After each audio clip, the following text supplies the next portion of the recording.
নমস্কাৰ মই নবজতে এই মুহূৰ্তত এটা বিশেষ ভিডিঅ লৈছো টিউটৰসকলৰ ওপৰত আৰু লগতে সংস্কৃত বিষয়ৰ যি কিজন শিক্ষক আছে মাইনৰিটি এৰিয়াত সংস্কৃত বিষয়ৰ যি কিজন শিক্ষক আছে তেওঁলোকৰ দূৰদৰ্শাৰ সম্পৰ্কে কিছু কথা আজি আলোচনা কৰিম আপোনালোকে নিশ্চয় জানে যে সংস্কৃত বিষয়টো কোনো কোনো স্কুলত আছে কোনো কোনো স্কুলত নাই ই তাৰমানে যিখন স্কুলত ছাত্ৰ-ছাত্ৰী আছে তাত সংস্কৃত শিক্ষকজনৰ নিযুক্তি হৈছে কিন্তু কিছু স্কুলত যত নেকি ছাত্ৰ-ছাত্ৰী কম তাত সেই সংস্কৃত শিক্ষকজনৰ পদটো পাদেশীকৰণ হোৱা নাই তাকে লৈ ইতিমধ্যে আমি জনাইছিলো আগৰ এটা ভিডিঅত মই জনাইছিলো আজিৰ পৰা প্ৰায় 6 মাহ মান আগত এটা ভিডিঅত মই জনাইছিলো যে সংস্কৃত বিষয়ৰ যি কিজন শিক্ষক আছে মাইনৰিটি এৰিয়াত মানে ছাত্ৰ-ছাত্ৰী যত কম আছে এটা মাইনৰিটি এৰিয়াত মানে কি হয় ছাত্ৰ-ছাত্ৰী খুব কম থাকে সংস্কৃত বিষয়টো লব নিবিচাৰে তাত দুই এজন ছাত্ৰ-ছাত্ৰীহে সংস্কৃত বিষয়টো লয়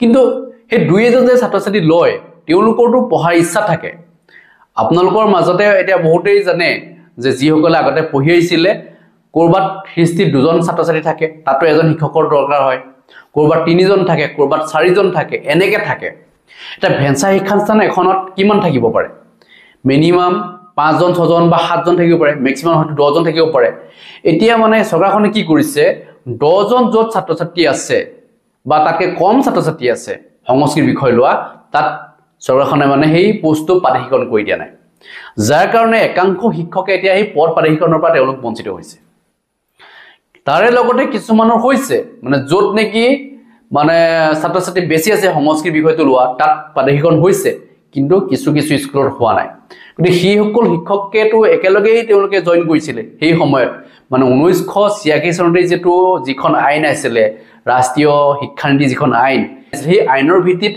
কিছু ভেঞ্চা শিক্ষাস্থান গঢ়লৈ উঠিছিল আপোনালোকে জানে যে সেইখিনি ৰাইজে গঢ়ি তুলিছিলে তাৰে ভিতৰত বহু স্কুলৰ পাদেশীকৰণ হৈ গল 2013 চনত তাৰ পিছত 21 চনত যিখন আইন আনিলে সেই আইনৰ ভিত্তিত বহু স্কুল এতিয়া পাদেশীকৰণৰ পৰা বাদ পৰিলা পদসমূহ পাদেশীকৰণ নকৰিলে বহুতৰ মাটিৰ কিছুমান খেলিমেলি আছে কিছুমানৰ ইউডেছৰ প্ৰবলেম আছে স্কুলখনৰ শিক্ষকৰ নিযুক্তি সন্দৰ্ভত কিবা খেলিমেলি আছে বিভিন্ন খেলিমেলিৰ ভিত্তিত দেখুৱাই সেইসমূহ বিদ্যালয় পাদেশীকৰণ নকৰিলে আপোনালোকে নিশ্চয় জানে যে বহু স্কুল এতিয়াও পাদেশীকৰণৰ পৰা বাদ পৰি আছে গতিকে চৰকাৰখনে যিখন 17-18 যিখন আইন সেই আইনখন পুনৰ সংশোধন কৰিম বুলি কৈ যেটো এতিয়া যিখন আইন উলিয়ালে সেই আইনৰ ভিত্তিত এতিয়াতো বহু স্কুল পাদেশীকৰণ নহব আপোনালোকে নিশ্চয় জানে যোৱাকালি এটা ভিডিঅ প্ৰস্তুত কৰি দিছিলো বহু স্কুল এতিয়াও বাদ পৰি যাব এটা কথা হল যে এই যে স্কুলসমূহ বাদ পৰি যাব তেওঁলোকৰটো শিক্ষক হোৱাৰ এটা সপোন আছিল লগৰে কিছুমানে এই শিক্ষক হল এটা তেওঁলোক থাকি গুচি গল একে শিক্ষাদান কৰিল তেওঁলোকৰ মাজত বহু ভাল শিক্ষক আছিল কেৱল মাত্ৰ স্কুলখন পিছত প্ৰতিষ্ঠা হোৱাৰ কাৰণে 2006 চনটো ধৰি দিছে 2006 চনৰ পিছত প্ৰতিষ্ঠা হোৱাৰ কাৰণ তেওঁলোকৰ বিদ্যালয় পাদেশীকৰণ নহব এইটো কেনেকুৱা ধৰণৰ আইন গতিকে হেতু কৰিব নালাগে কৰিলে সবকে কৰক পাদেশীকৰণ নকৰিলে কাকো কৰিব নালাগে কাৰণ একেলগে স্কুলসমূহ গলৈ উঠিছে 2 বছৰ কাৰোবাৰ ইফাল হ'ব পাৰে কোনোবা এজন মানুহৰ জন্ম আগত হ'ব পাৰে কোনোবা এজন পিছত হ'ব পাৰে একেলগে সকলো জন্মটো একেলগে নহয় ঠিক তেনেকে ধৰিলে নহব মানুহৰ জন্মটো একেলগে নহয় প্ৰত্যেকৰ জন্ম যদি একেলগে হোৱালটো প্ৰত্যেকই চাগহে কৰি থাকিলেন এতিয়া এই যেটো জেনাৰেশন এই জেনাৰেশনৰ পিছত আৰু এটা জেনাৰেশন আহি আছে নাই এনেকেটো জেনাৰেশনৰ পিছত জেনাৰেশন আহি থাকিব কিন্তু এই সকল শিক্ষকৰ ক্ষেত্ৰত কি চিন্তা কৰিছে চৰকাৰখনে কাৰণ তেওঁলোকৰটো বয়স যাওনয় হৈ গল বহুতৰ বয়সই নাই এতিয়া গতিকে কৰিলে সকলোৱে কৰিব লাগিছিল কিন্তু এতিয়া নকৰাকে কি কৰিছে কিছু সংখ্যকক কৰিছে কিছু সংখ্যক কৰা নাই কিছুমান বিদ্যালয় পাদেশীকৰণ হৈছে কিছুমান হোৱা নাই পদবিলাক সকলোৱে পাদেশীকৰণ হোৱা নাই কিছুমানৰ হৈছে এটো কি খেনুত দেখি ৰান্ধে বাই খেনুত দেখি দুৱাৰ মাৰে এনেকুৱা ধৰণৰ হলেতো নহব বহু স্কুল এতিয়া মানে পাদেশীকৰণৰ পৰা বাদ পৰিছে আপোনালোকে নিশ্চয় জানে এটা বিশেষকৈ সংস্কৃত বিষয়ৰ যি কিজন শিক্ষক আছে তেওঁলোকে ইতিমধ্যে বহু বছৰ শিক্ষাদান কৰাৰ পিছত এতিয়া ল'ৰা-ছোৱালী যেতিয়া কমি গল তাৰ পিছত এই আইনখন জাপি দি বেলাই কি কৰিছে মানে যত নেকি 15-20 জন ছাত্ৰ-ছাত্ৰী লাগে বলে সংস্কৃতৰ ইমান ছাত্ৰ-ছাত্ৰী লৈ জানো সংস্কৃত বিষয়টো নলয় কেতিয়াও গতিকে সংস্কৃত বিষয়টো যেটো আপোনালোকে জানেই যে অসমীয়া বিষয় এটা পঢ়াবলৈ যাওঁতে সংস্কৃতৰো কিছু কথা জানিবলগীয়া হয় সংস্কৃত বিষয়ৰ কিছুমান পাঠ তাত সন্নিবিষ্ট হৈ আছে অসমীয়া বিষয়ত গতিকে অসমীয়া বিষয়টো পঢ়াব যাওঁতে সংস্কৃতৰ যিকেইজন শিক্ষক আছে তেওঁলোকে সহায় কৰিবলগীয়া হৈ যায়। সেই অসমীয়া বিষয়ৰ শিক্ষকজনক সহায় কৰিবলগীয়া হয়। মানে তাত পাঠখিনি আছে, যদি অসমীয়া বিষয়ৰ শিক্ষকজনে যদি সংস্কৃত বিষয়টো যদি নাজানে, তেওঁ যদি কোনো ধৰণৰ জ্ঞান নাই, তেতিয়াহ'লে তেওঁলোকেতো নোৱাৰিবই পঢ়াব। বহুকেইটা পাঠ তেনেকৈ আছে, আমি আগৰ এটা ভিডিঅ' জনাইছিলোঁ। এতিয়া কথা হ'ল যে সংস্কৃত বিষয়ৰ যিকেইজন শিক্ষক আছে অসমত, যিকেইজন থাকি গ'ল, আৰু বহুত বেছি শিক্ষক থাকি যোৱা নাই, যিকেইজন থাকি গ'ল প্ৰত্যেকৰে পদ বাৰিষীকৰণ কৰিব লাগে। আৰু লগতে টিউটৰসকলৰ ক্ষেত্ৰত মোক যিহেতু জনাই আছে যে টিউটৰ যিসকল শিক্ষক আছে তেওঁলোকৰ কেৱল মাত্ৰ 6% দি তেওঁলোকক সন্তুষ্ট কৰিলে নহ'ব।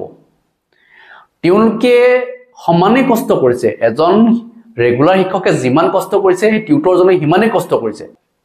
কেৱল মাত্ৰ তেওঁলোকৰ টেট পাছ চাৰ্টিফিকেটহে নাই, কিন্তু তেওঁলোকৰ সকলো কোৱালিটি আছে। সকলো কোৱালিটি থকাৰ পিছতো তেওঁলোকক কিয় 6% দিয়ে সন্তুষ্ট কৰিব বিচাৰিছে? যেটো কেৱল 6% মানে 12,000 টকাৰ 6% কিমান হয়নো? খুব বেছি 700-800 টকা তেওঁলোকৰ বৃদ্ধি হ'ব পইচা, তাতকেতো বৃদ্ধি নহয়। আৰু প্ৰত্যেক বছৰে যে 700-800কে বৃদ্ধি কৰিবলৈ হয়, বহুত বছৰ লাগিব তেওঁলোকৰ দৰমহা বৃদ্ধি হ'বলৈ, বহুত বছৰ লাগিব। তেওঁলোকে যদি এজন ৰেগুলাৰ শিক্ষকে এতিয়া 30-40 হাজাৰ পায়, কিন্তু তেওঁলোকে পাই থাকিব কিমান? 15,000-16,000 টকা। সেই 15,000-16,000 টকাৰে তেওঁলোকে চলিব পাৰিব নোৱাৰিব। এটা পৰিয়াল চলাবলৈ কিমান কষ্ট, এই চৰকাৰখনে সেইটো বুজিবটো উচিত আছিলে। এগৰাকী অৰুণোদয় আঁচনি লাভ কৰা মহিলাই 3,000 টকা পাব। এতিয়া 2024 3,000 টকা তেওঁলোকে পাব, কিন্তু এজন শিক্ষকে কিমান পায়? মাত্ৰ 12,000-13,000 টকা।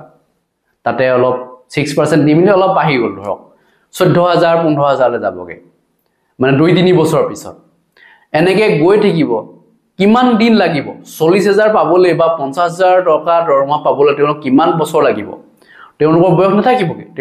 তেওঁলোকে খুব বেছি 60 বছৰ বয়সত 20,000 টকা পাবগৈ, তাতকৈ 20 নাবাঢ়ে আৰু দৰমহা তেওঁলোকৰ। সেই 20,000 টকাৰ দৰমহাত আজিৰ পৰা ধৰক 10 বছৰ 15 বছৰ পিছত তেওঁলোকে চলিব পাৰিবনে বাৰু 20,000 টকাৰে? আজিৰ তাৰিখত বস্তুৰ দাম যিমান বৃদ্ধি হ'ল, সেই 20,000 টকাৰে চলিব পাৰিব কিনে বাৰু লাষ্টত? আৰু এই বিজেপি চৰকাৰখন অহাৰ আগতে তেওঁলোক প্ৰতিশ্ৰুতিও দিছিলে যে যিসকল ভেঞ্চাৰ শিক্ষানুষ্ঠানৰ শিক্ষক আছে তেওঁলোকৰ পদো বাৰিষীকৰণ হ'ব আৰু তেওঁলোকৰ স্কুলখনো বাৰিষীকৰণ হ'ব বুলি জনাইছিলে। কিন্তু কথাটো কি হ'লগৈ লাষ্টত গৈ দেখিলেগৈ আপোনালোকে নিশ্চয়, যে ভোটটো লৈ পেলাই কিখন নাটক কৰিলে আপোনালোকে নিশ্চয় দেখিলে। গতিকে এই নাটকখন কিমান দিন চলিব? এই নাটকখনৰ জৱনিকা পৰিবনে? আজি কি কৈছে শিক্ষকসকলে, সেই শিক্ষকসকলৰ মন্তব্য আপোনালোক শুনাবলৈ বিচাৰিছোঁ। হয়, ৰাজ্যজুৰি টিউটৰ শিক্ষকসকলে ব্যাপক প্ৰতিবাদী কাৰ্যসূচী ইতিমধ্যে গ্ৰহণ কৰিছে। এই মুহূৰ্তত মোৰ লগত গহপুৰৰ কেইবাগৰাকীও টিউটৰ শিক্ষক আছে আৰু তেওঁলোকে প্ৰতিক্ৰিয়া ব্যক্ত কৰিব বিচাৰিছে। মই আপোনালোকৰ মাজলৈ পোনে পোনে আহিছোঁ। কওকচোন, ৰাজ্যজুৰি ব্যাপক আপোনালোকে প্ৰতিবাদ সাব্যস্ত কৰিছে, কেইবাটাও আপোনালোকৰ দাবী আছে, কি ক'ব বিচাৰিব, কি প্ৰতিক্ৰিয়া ব্যক্ত কৰিব বিচাৰিব? নমস্কাৰ। মুখ্য কথাটো হৈছে মই সকলোকে অসম চৰকাৰ তথা ৰাইজক মই জনাব বিচাৰিছোঁ যে বৰ্তমান অসম চৰকাৰে আমাৰ টিউটৰসকলৰ মৰ্যাদা দিম বুলি কোৱা কথাখিনিত অকণমান আমি ক্ষোভিত হৈছোঁ এইবাবেই যে 6% বাঢ়িলে আমাৰ কিমান বাঢ়িব, সেই মজুৰিত হৈছে আমি 400 টকা মজুৰিত আমি কাম কৰি আছোঁ। প্ৰথম কথাটো সেইটো। আৰু তেওঁলোকে আমাক এপইণ্টমেণ্ট দিছিলে টিউটৰ হিচাপে। এতিয়া টিউটৰক টিচাৰ কৰিবৰ কাৰণে দাবী জনাইছোঁ, আৰু এজন টিচাৰে কৰা কামখিনি বৰ্তমান আমি কৰি আছোঁ। সেই মৰ্যাদাৰে আমাক সমকামৰ সমমৰ্যাদা প্ৰদান কৰিব লাগে তেওঁলোকে, আৰু আমাৰ যিটো চেলাৰী স্লেব আছে সেইটো আমাক তাত টিউটৰসকলক অন্তৰ্ভুক্ত কৰিব লাগে। আৰু এই যিখিনি তেওঁলোকে এটা কথা কৈছিলে যে টিউটৰসকলেও সময়মতে আমাৰ তেওঁলোকে যেতিয়া চৰকাৰী হেৰিয়ত সোমাই যাব তেতিয়াহ'লে তেওঁ 10 লাখ টকা পাব। কিন্তু বৰ্তমান দেখা গৈছে যে আমাৰ 4 বছৰত বৰ্তমান যিসকল শিক্ষকৰ ৰিটায়াৰ হৈছে, অসুখত হৈ মৃত্যু হৈছে, গতিকে সেইসকলৰ প্ৰতি কিন্তু এতিয়ালৈকে 10 লাখ টকাৰ গ্ৰেচুৱেটিৰ কোনো নাম গোন্ধই নাই। গতিকে আমি চৰকাৰ তথা ৰাইজকো অৱগত কৰিব বিচাৰিছোঁ যে এই কথাখিনি চৰকাৰে কেৱল ঢাক ঢোল বজাইছে নে আমাৰ উপকাৰৰ কাৰণে কৈছে। গতিকে অসম চৰকাৰক আমি পুনৰবাৰ আহ্বান জনাইছোঁ যাতে এইসকল দুৰ্ভগীয়া শিক্ষকক মানে তেওঁলোকে টিউটৰৰ পৰা টিচাৰ নিব লাগে, সমকামৰ সমমৰ্যাদা প্ৰদান কৰিব লাগে।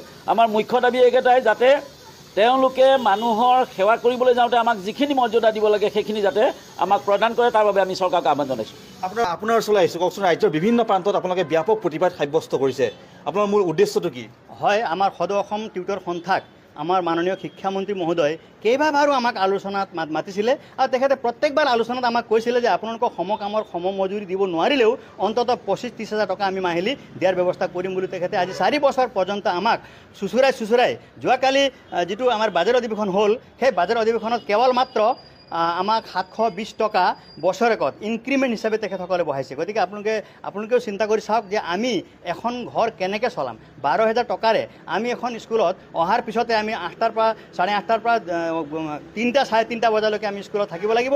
আমাৰ বহুত শিক্ষকক এতিয়া বিয়ল কামত খটাইছে।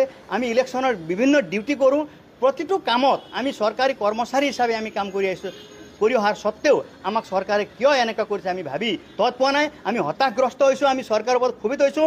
যদি অহাকালিলৈকে আছে আমাৰ বাজেট অধিৱেশন, আমি 28 আৰু 29 তাৰিখত অসমৰ একেবাৰে ধিক্কাৰ দিবলগীয়া এজন শিক্ষামন্ত্ৰীক যে তেখেতে আমাক ইমানবাৰ দৌৰাইছে, শেষ মুহূৰ্তত আমাক চেঁচা পানী ঢালিলে। গতিকে আমি তেখেতৰ বাসগৃহত 28 আৰু 29 নৱেম্বৰ তাৰিখে আমি তেখেতৰ বাসগৃহ আমি ঘেৰাও কৰাৰ লগতে চৰকাৰক আমি ইয়াৰ পৰা আহ্বান জনাইছোঁ আৰু সকীয়াই দিছোঁ যে আগন্তুক 26ৰ ইলেকশ্যনত যদি আমাৰ টিউটৰ সমাজক যদি একো এটা ফলপ্ৰসূ সিদ্ধান্ত যদি নিদিয়ে, সমকামৰ মজুৰি যদি নিদিয়ে, আৰু আমাৰ বৰ্তমানৰ মুখ্যমন্ত্ৰী সেই সময়ৰ শিক্ষামন্ত্ৰী তেখেতে সদম্বে ঘোষণা কৰিছিলে আমাক নিযুক্তি পত্ৰ দিয়া দিনাখন যে আপোনালোকে ট্ৰেকত সোমাই লওক, ট্ৰেকত সোমাই 1 মাহৰ ভিতৰত আপোনালোকক আমি টিউটৰৰ পৰা টিচাৰলৈ উন্নীতকৰণ কৰিম বুলি কৈছিলে। আৰু লগতে যিসকল টিউটৰে এমাহ বা 2 মাহ কাম কৰিব তেওঁলোকক আমি 10 লাখ টকা গ্ৰেচুইটি প্ৰদান কৰিম বুলি কৈছিলে। সেই গোটেইখিনি কথা তেখেতৰ অসাৰ প্ৰতিপন্ন হ'ল। প্ৰস্তুতি পূৰণ কৰা নাই। আপোনাৰ আচলতে যিটো প্ৰতিশ্ৰুতি দিছিলে পূৰণ কৰা নাই নেকি?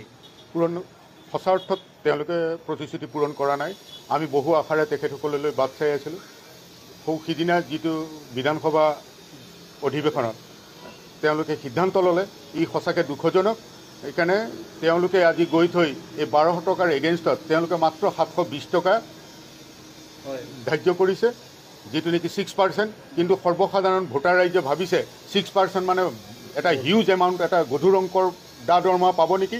কিন্তু 720 টকা এটাহে বছৰেকত বৃদ্ধি হ'ব। অত্যন্ত গুৰুত্বপূৰ্ণ। আৰু সমকামৰ যি সমমৰ্যাদা, সেই সমমৰ্যাদা তেওঁলোকে লাভ কৰা নাই বুলি ইতিমধ্যে ৰাজ্যজুৰি ব্যাপক প্ৰতিবাদ আৰু গহপুৰত এনেদৰে টিউটৰ শিক্ষকসকলে প্ৰতিক্ৰিয়া ব্যক্ত কৰা পৰিলক্ষিত হৈছে।